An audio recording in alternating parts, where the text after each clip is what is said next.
Okay. Oh, yeah. I ain't got to go yet. Well, was that ride good so far? You're in the town of Oakman, Alabama. And how do you like it when I took you to Parrish? Parrish, Alabama, not Paris, France. It's spelled differently.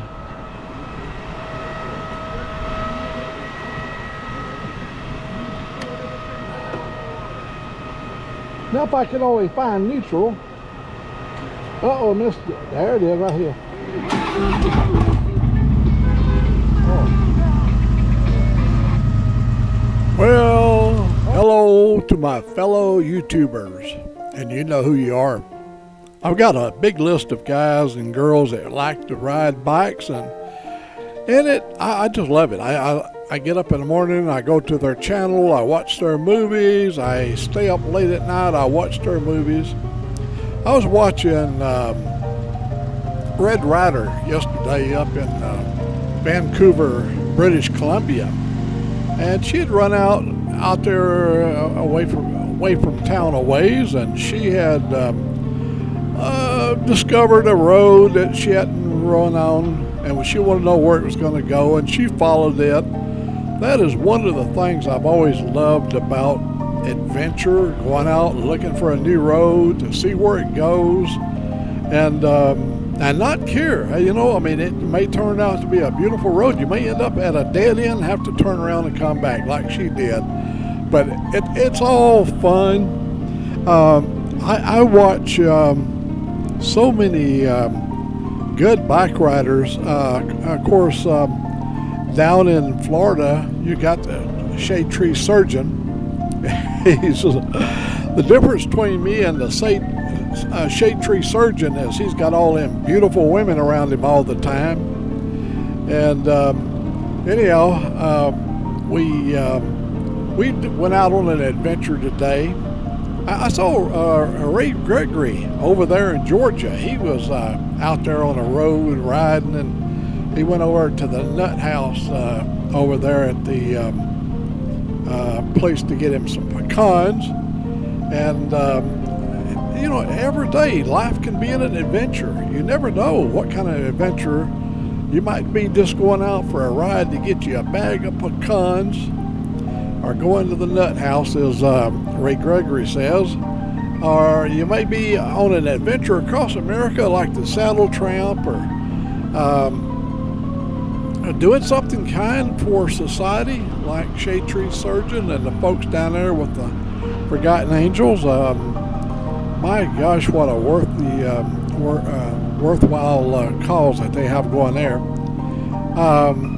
Life is so much fun, seeing where the roads lead you and what kind of people you're going to encounter. And I myself, I've been riding for 68 years off and on. I had to take time and work for 30 years at a big factory that builds airplanes. And but during that period of time, I rode bikes. In fact, when the company would send me on duty, you know, what we call field duty, I'd have to go to, say, Malmstrom Air Force Base or Whiteman Air Force Base or Vandenberg or down in California. I lived in the Mojave Desert for quite a while. Edwards Air Force Base. They just sent us all kinds of places. Oh, I was even over there in Boise, Idaho. You know, my life has just been an adventure, a journey, and the bike has added to that journey. Lord, I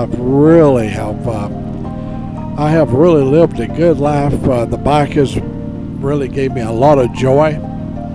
I've had some good ones. I've had some bad ones. I've had some that's broke down on me. And there's nobody out there riding, especially if you're riding a Harley. If you're riding a Harley, you're going to end up with flat tire, or leaking oil, or a hand that's got a cramp in it from all that vibration. But hell, I love it. I mean, I think that's the only thing that makes my heart go. I get up in the morning, crawl on that bike, and I just don't know when to get off. And anyhow, our adventure today, we went over from where I live over in Cullman County over to Fayette County and rode some of the back roads over there and winding and twisting along the railroad tracks, and it was quite a nice. I mean, the day was 85 degrees. Now I watched yesterday Red Rider. She was riding up there, and it was starting to get a little nippy around the edges. I lived up there in the Northwest for 40 years, and I know what it's like, man. When that sun starts to get low on the horizon there, even in the summertime, you better have yourself a long sleeve shirt or maybe even a coat. When I lived and worked in Plant 2 at Seattle, that's a Boeing company in Seattle, up there where they made B-52s and all kinds of wonderful airplanes, B-29, B-17s. They didn't make B-52s there, but they made components for them. I used to live there in King County, and I would get on my bike, and it would be raining so hard, and I would take off, and it'd be December and raining, 42 degrees, raining. I would never own a raincoat. I was never smart enough to buy a raincoat. I always just had a Levi jacket or something like that. Anyhow, I'd take off to work, come out there. I work from 3:30 to midnight. I'd come out at midnight, and there'd be 18 inches of snow on sitting out there. My motorcycle would be just a hump out there in the parking lot. And I'd dig it out from under the snow. It'd be old wet snow too, wet, cold, miserable. And from where you are parked in the parking lot, you come out of the parking lot, make a right-hand turn. You're right there at Georgetown, a little suburbs of Seattle, and you have to cross the 14th Street Bridge. That crosses the Duwamish River, and that's a drawbridge. And you get up at the top of that drawbridge, and that drawbridge has got a catwalk decking on it. And you're talking about a ride. You better put them feet down on the pavement, because the grating will just slip out from under your wheels. I have slid my feet across that bridge so many times across there. I've come out of there and would be nothing but just black ice, solid. I mean, I couldn't even take off out of the parking lot. My wheel would spin. You know, Harleys have a lot of torque, and they'll break loose on you in a heartbeat. Anybody, you guys that ride these Harleys, you know, when you go real tight into a turn and you twist that throttle, there's a good chance you could wind that back in, that ride out from under you. I've had it to happen to me. Fortunately, I didn't go down. I scraped my bars, but other than that, you always had to be on your best behavior when you twist that throttle with a Harley, because there are big torquing motors on them things. And oh my God, I've had so many old. I watch Little Red Rider up there. She's got panhead, knuckleheads, flatheads. She's got in her little garage. She's got bikes everywhere, and she loves them. She rides them. She makes them. She treats them like they're a god. I mean, I'm talking about. She has such passion for her machines that she never abuses them, but she demands a lot from them. Like, she hops on one, she may want to go to Florida, and it better run. And if it don't run, she knows how to work on it. Now, old Shade Tree down there, Shade Tree Mechanic down there in Tampa area. I was just down in Tampa there in January. We were down to 8 degrees here. It got down to 8 degrees, and so we fled to Florida to get away from the freeze. We left here in the deep freeze. We got down to Tampa, 83 degrees in Tampa. And we went out to Honeymoon Island and rode Clearwater and all down through there, and just had a really, really good time. Now, Shade Tree, he's got a different environment he rides in down there. He's got his palm trees, he's got his beaches, he's got his beautiful babes, and I did mention he has beautiful women, right? Always around beautiful women. Anyhow, he's got all that city riding it. But I'm gonna tell you what, I've seen that boy ride up to Seattle. He goes up to Oregon. He don't go to Seattle, he goes to Oregon, and him and Shalici, they go up there and they ride everything. That guy is hardcore. The Saddle Tramp, you see, he's a kind of a guy that can get on and ride for days. But Shade Tree Surgeon, he's not a little guy. He's a big old guy. And when, of course, look at Ray Gregory, he's a big old stout boy too. And that little Red Rider, she's a little ladylike person, and she rides so hard. And like I say, I've been doing this 68 years off and on, and truly enjoy what I've been doing for so many years. My first time, I've told this story a lot of times. The first time that I ever rode a Harley, well, let me back up now. The first motorcycle I ever bought, I worked all summer long. It was called a service cycle. It was a two-stroke engine, and it had, I believe it was belt drive. You had a lever, you push down on it, and that'd make it go. And if you want to slow up, you'd pull back up on the lever. Service cycle. It was a 1945 model, 45, 46, somewhere in that. Mine was a military grade service cycle, painted OD green. And I'm going to tell you this, thank God I was healthy. I had a strong heart, because after I paid it off, I pushed that bike more than I ever that you could ever imagine. I didn't know anything about two-stroke engines. I didn't know very much about a four-stroke engine. But I had an uncle. He could always keep something running for me. And every time I couldn't get it running, I'd push it all the way to his house, 7 miles. I'd get over there. And he said, "Well, hell, you damn little idiot, you ain't got no oil in your gas." He said, "Wonder you ain't seized it up." So I would, he'd mix me up some gas and everything. He said, "No, look here, I'll explain this to you one more time." He was an old Army guy, he was a paratrooper in World War II, parachuted into Normandy. He flew in the morning, June 6th, early June. He flew in, and they threw him out of an airplane over there in France, and he fought his way all the way up. He went all the way. He was a really decorated American hero, and but he knew everything about working on stuff, and his brother was even better than he was.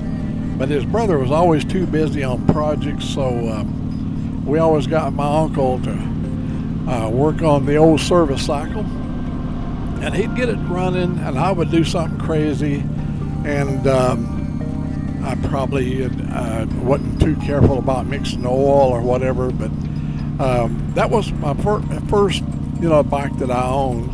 And then I got to California, and my neighbor, where we lived there, he had just bought a new Harley, and he took me for a ride on it a few times. He was an Army guy. He'd been in the Army, and so after we'd rode for a while, he took me down out in the desert there, where we'd have plenty of room to ride without having to worry about traffic. And he showed me how to run it through the gears, and how to gear down, and how to use the brakes and all that kind of stuff.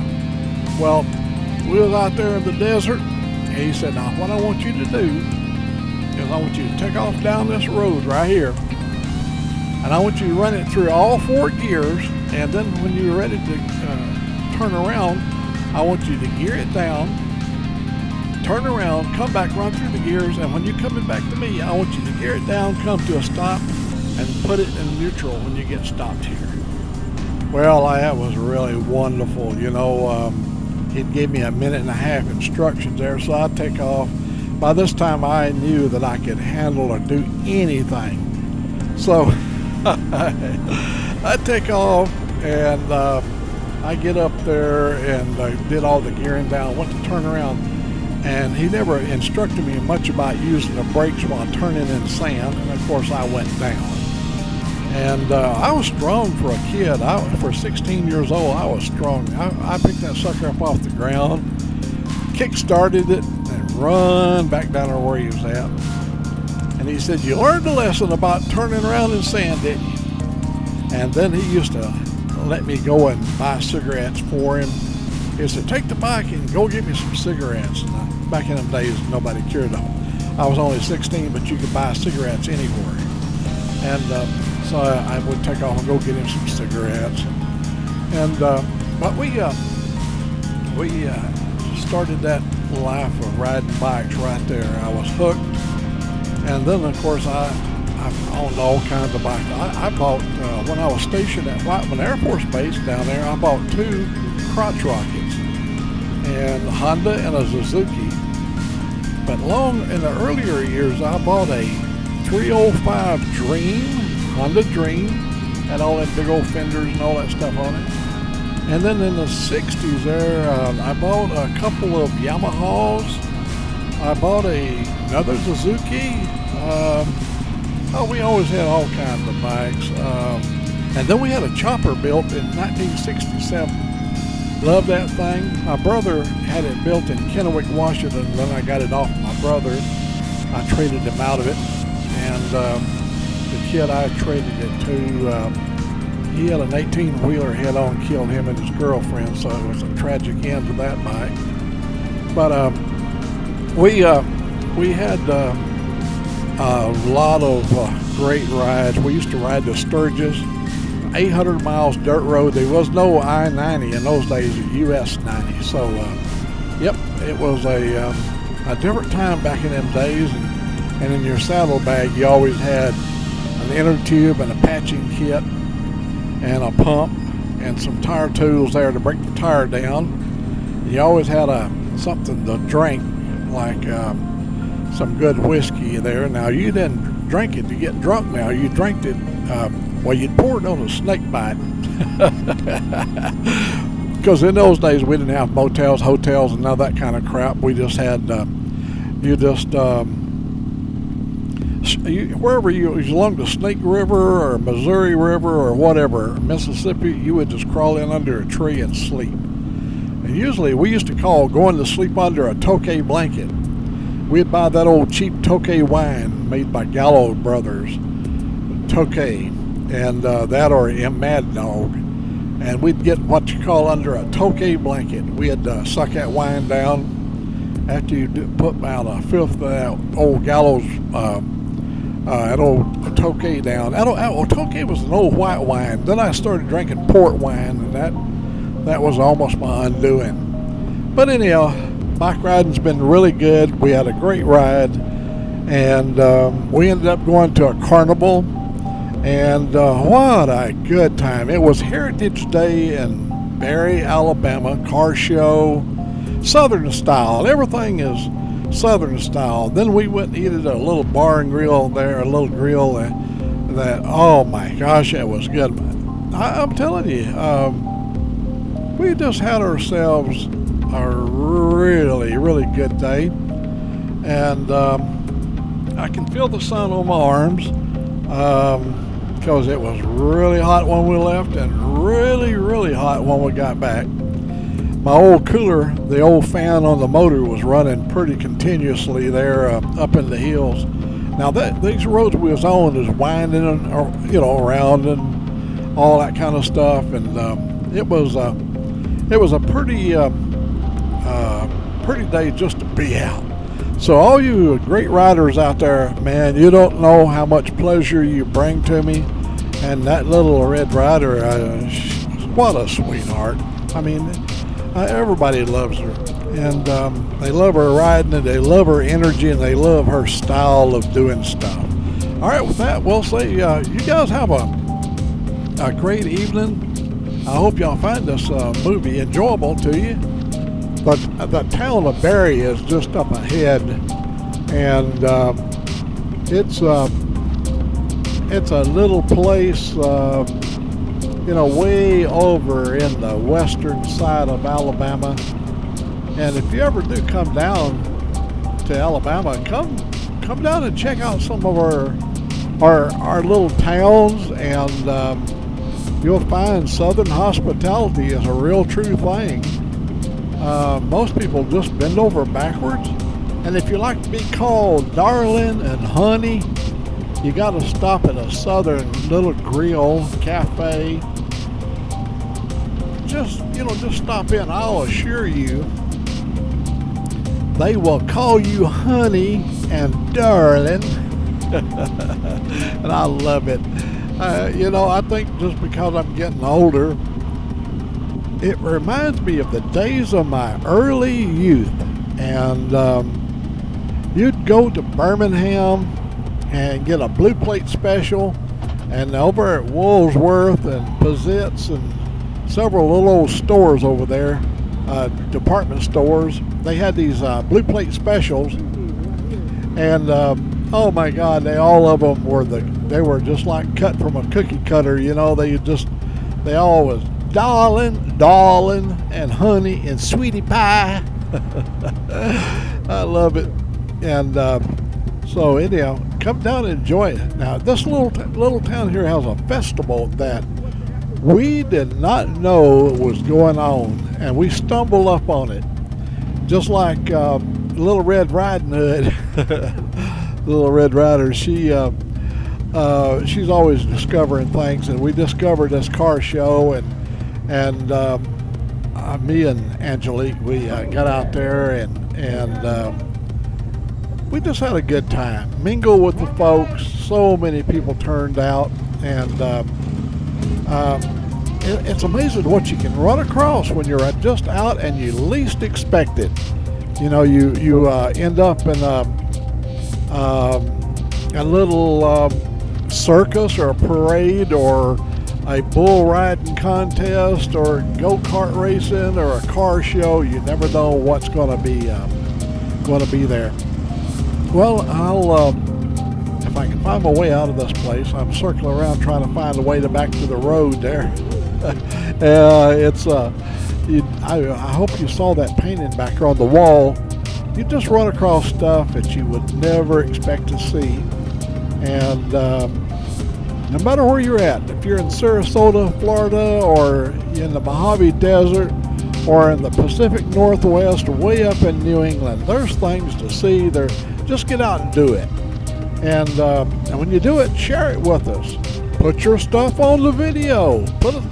Strap up, like, look at me and old Ray. We two old codgers. Well, he just a kid compared to me. I was 20-something years old when he was born. But however, we're into that media stuff. We have cameras hanging everywhere. Well, all right, let's listen to some of the stuff going on here at the Heritage Day Parade. God bless you, and I hope this just brings you joy and happiness.